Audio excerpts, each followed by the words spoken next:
Hey guys, cricket star boy Tyrelle Audain here. Haven't made a video in a while, so I'm gonna start the video by singing this. When you forget up, oh oh, if you forget up, eh, Samia mina zagi lagiwa, cause this is Africa, Tamia mia, waka waka, Samia mia zagi lagiwa. This time for Africa.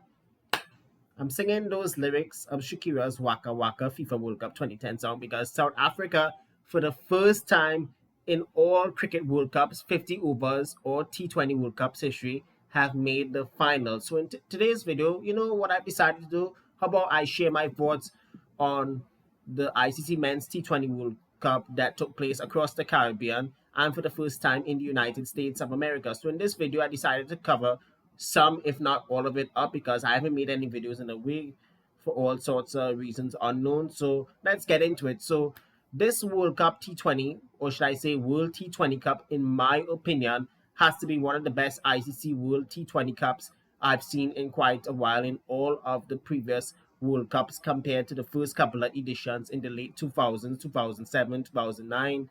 You know why? It has to do with the success stories of the Afghanistan men's cricket team and the co-host United States of America because no one except for former West Indies captain and world record holder, the Prince of Port of Spain, Brian Charles Lara, predicted that Afghan Atalants would make the final four, or not a single soul would have even predicted how the US final, who I must say are finally picking up the sport and taking it seriously, would have ever thought that the co-hosts would have made it to the Super 8 and upset Pakistan along the way. Now, this World Cup also at one point also had four teams: South Africa, India, Australia, and other co-hosts West Indies undefeated to the Super 8 stage where both West Indies and Australia crashed out and missed out on a place in the semi-finals. And to be fair, the Men in Maroons campaign wasn't bad at all, but the England game in the first Super 8 match was a complete wake-up call where some of the batters didn't get off to fast starts and were disappointing. And let me share a few reasons why they failed to make the semis. One, Johnson Charles not scoring at a fast pace in the earlier matches before being dropped and replaced by Kyle Mayers. Second, Romario Shepherd was very expensive in the bowling attack. And also what cost us in the do-or-die game against South Africa, number three, was when Shea Hope and Nicholas Puran, the wicketkeeper and former white ball captain, were dismissed early on inside the power play. And fourth, another reason why West Indies failed to make the final four has to do with the dot ball percentage, and that has been the biggest talk of the town throughout the competition and even before the World Cup. 57 dot balls conceded against South Africa, and I know that was the talk of the town because there wasn't much strike rotation and gap finding. And another reason why we lost against South Africa and were knocked out because Akil Hussain and Gudakesh Moti, two of the main spinners who have done some, if not all, of the damage throughout the competition, had really a bad day in the office and were very expensive. As for Rushton Chase, Andre Russell, in what has to be his final international assignment for West Indies, if it hasn't been confirmed just yet, and Azari Joseph, those were the three that fought very hard coming to the bowling attack, in my view, but it was not enough to defeat the Proteas. And the other reasons why you must criticize the West Indies team management, although we did quite well to make the Super 8 stage and not make the last four, the big blunder the selectors, or should I say team management, made was not including Shea Hoop and Obert McCoy from the start of the competition. Why I'm saying this is because they shouldn't have had Johnson Charles and Romario Shepherd in the side in the first place. And both Hope and McCoy are match winners on the day, if I'm not mistaken. Look, for example, Shea Hope made 82 against the US, where he came in for Brandon King, who was ruled out with a groin strain. I missed the rest of the campaign. He should have been included up front since the start. And Obert McCoy was was really a wicket taking option that should have been included also from the beginning of the campaign. He did well against South Africa before the World Cup, but when it came down to the first three pool matches, he was on the sidelines. Why? We don't even know.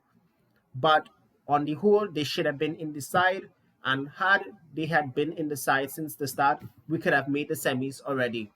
And then, as what I mentioned earlier on, a whole set of dot ball, chippiness, and blunders. Even worse enough, we nearly lost to Papua New Guinea in the first game, if not for Chase and Russell, who pulled it away. Excuse me. Now, South Africa, on the other hand, alongside India, are the only two undefeated teams remaining. But we're talking about South Africa here because coming into this World Cup following a poor T20 series against the West Indies, where they were whitewashed 3 games to nil in Kingston, Jamaica, at the Sabina Park, on the other hand, had a lot to. Let me retract what I said. South Africa, on the other hand, after losing 3-0 to the West Indies, on the other hand, they were without players for that warm-up series before the World Cup due to the final leg of the IPL, and a lot of people were saying how they was going to struggle in the competition. They showed everyone why in crunch matches they would come through. We've seen in the past how they have choked on so many of the occasions, but this campaign turnabout is fair play. And this campaign really South Africa batters compared to the big games, they really faltered, unfortunately, like against Sri Lanka in New York, Bangladesh also in New York as well, where where they played in front of crowds that was mainly dominated by subcontinental supporters.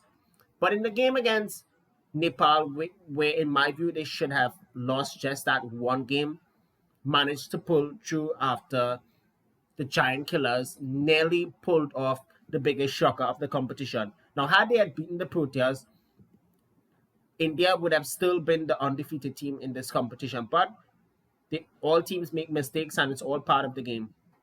Coming to India, on the other hand, as normal, as what I was telling my ex-partner in crime the other day, they have always come into ICC events as favorites. And she was asking me why they always come into ICC events as favorites, because they always come with strong teams.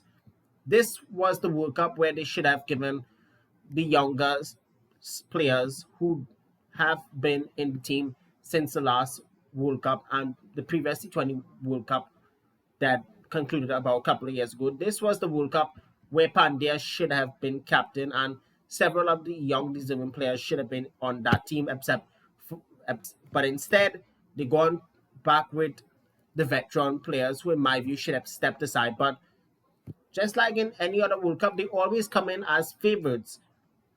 But in the last decade or so, they've been just like South Africa, always choking at the final hurdle. But the question that all Indian fans and the media are asking is the choker star going to come to an end for them in this World Cup? Who knows? That's the big question mark, ladies and gentlemen, because since the start of the World Cup, they've been red hot favorites, minus for that poor batting effort against Pakistan. And that is that same match in New York, which was jam packed, where their fast bowlers had to fight extremely hard like conquerors to come back to defeat their arch rivals. Since then, they've been unstoppable, just like South Africa. But the difference between India and South Africa has to do with their batters showing up at the right time. Only one or two of their star players have failed to fire, but the others have come to the supporting party. Now, moving away from the red hot favorites in South Africa and India, to talk about their disappointing, their subcontinental friends in Pakistan and Sri Lanka. You know why I'm saying subcontinental friends and disappointment, along with Bangladesh? All three teams were very disappointing throughout the competition, and for me, this is my take on them. Post World Cup, all three sides need to do Operation Cleanup, not in the T20 format only, but in all formats. Test 50 overs, T20. The reason for that, there is no passion, there is no proper mindset, there's only favoritism, and there's only politics. That is destroying the sports in their respective subcontinental nations, and nothing is being done about it. It's been going on for decades, and it needs to stop. The problem with Pakistan, they're still in the 90s mindset. The other issue is they still have selecting players on favoritism and not on merit, but I'm not going to call names. The other problem they have, just like Sri Lanka cricket, there's politics as well, and the department cricket, which just started back up the season that just concluded a little while ago. Excuse me. But overall, the one thing that I wasn't surprised was how Pakistan and Sri Lanka failed to make the Super 8s. But Bangladesh making the Super 8s was a real surprise because no one gave them a chance as well. But they were given an almost difficult group, which had the South Africans, the Sri Lankans, Nepal, and also the Netherlands, which have to also be giant killers because they gave the South Africans a run for their money in the T20 in the last T20 World Cup in Australia and the last 50 over World Cup in India. But the one thing that has me shocked and surprised still is how New Zealand failed to make it to the Super 8. And let me tell you why they failed to make the Super 8s, ladies and gentlemen. The biggest blunder selection wise they made was not including players who know these conditions quite well due to experience playing in the Caribbean Premier League over the years. And the other mishap they made was preferring players who have been a part of the team within the last year or so. For me, they could have also selected a few players who have done well on the bilateral series tour to Pakistan, which occurred during the IPL. But again, they don't. The selectors don't even care. Just like what I said about Pakistan cricket, I'm not saying there's politics in New Zealand cricket, but the problem is there's favoritism and too much shenanigans. Now that the World Cup is over and one or two of the players are moving on to full time freelancers, the news broke the other day, last week, of how Kane Williamson is stepping away from the white ball captaincy and is moving on to playing franchise cricket full time. However, he has still made himself available to play for New Zealand in all three formats whenever there's a big series around. Trent Bolt is done with international cricket. He announced his retirement last week after playing the last game against Papua New Guinea, which I had a pleasure of attending that match at the Brian Lara Academy with my Palmeiras familia. I remember walking with a placard. Too bad it was on TV, but it is what it is. We actually was in the Southeast Stand, and it was a wonderful experience. And I would love to go back to watch a cricket match at the Brian Lara Academy, hopefully when CPL time comes around. So fingers crossed for that. But coming back to New Zealand with the back end of what I have to say here, the problem with the New Zealand management now, in my opinion, it is an insult to those players who work their butts off to try and get themselves in the team for the World Cup. But instead, they're going back with the same players who have, most of them who have been on the bench during the IPL, didn't get any game time. But overall, it is what it is. Those who have done hard their jobs on the franchise cricket scene, I feel sorry for you guys. Now, I could be wrong. Now, moving on to the first semi final that just finished a little while ago involving South Africa and Afghanistan. Now, I could be wrong, ladies and gentlemen, but I believe this is the first semi final in out of all of the ICC events, which has to be the shortest knockout game in any format of cricket. That's because Afghanistan only made 57 all out. Now, let me say this, ladies and gentlemen. I'm extremely disappointed by how Afghanistan didn't even put up a fight in all three departments. 57 all out in a knockout game has to be a complete dismal performance with the bat and pathetic, given the way how their bowlers had to fight like corner tigers to get over the line in games like against Bangladesh and Australia, which, in my view, Afghanistan upsetting Australia a few games back was the biggest shocker alongside USA beating Pakistan. But it's the truth. You might say it's upset, but it's all three departments in the game. But I can't say this on the bright side for Afghanistan cricket, or should I say the Afghan Atalans.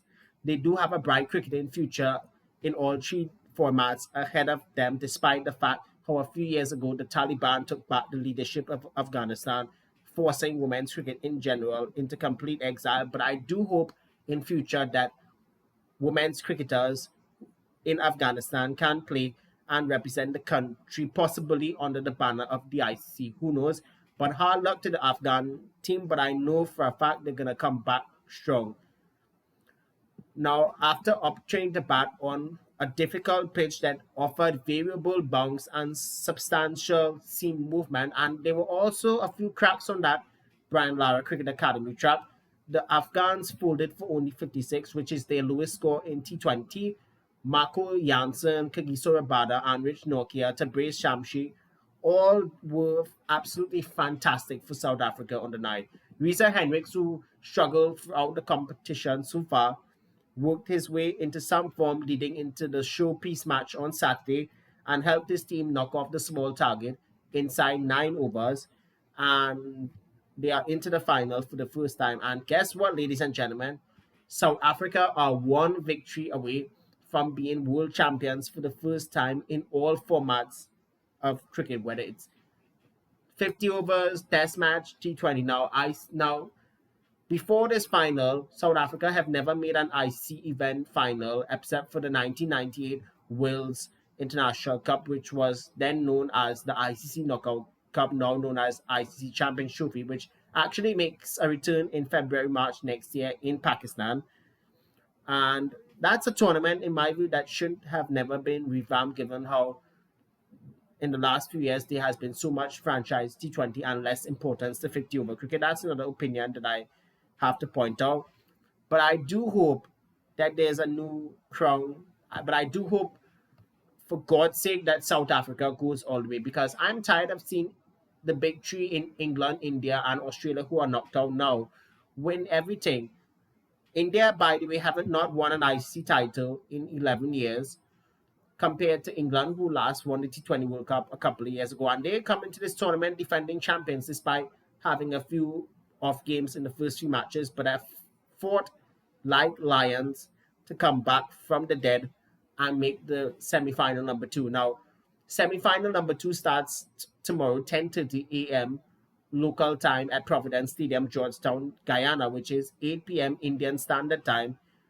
Now, in a subsequent video, I will talk about how I am going to react to a video that I saw a few days back, where how the World Cup was preferred to subcontinental viewers. That is something that I will share thoughts on in the future before the final on Saturday. So I'm going to end this video by singing the lyrics from Shakira's song Waka Waka. When you get up, when you forget up, oh, oh, if you forget up, eh, eh, Samia Mina Zagi Nagiwa, cause this is Africa. Tamia Minga, eh, eh, Waka Waka, eh, eh, Tamia Minga Zagi Nagiwa, this time for Africa. Catch you later, my friends, and good luck to both teams in tomorrow's semi final.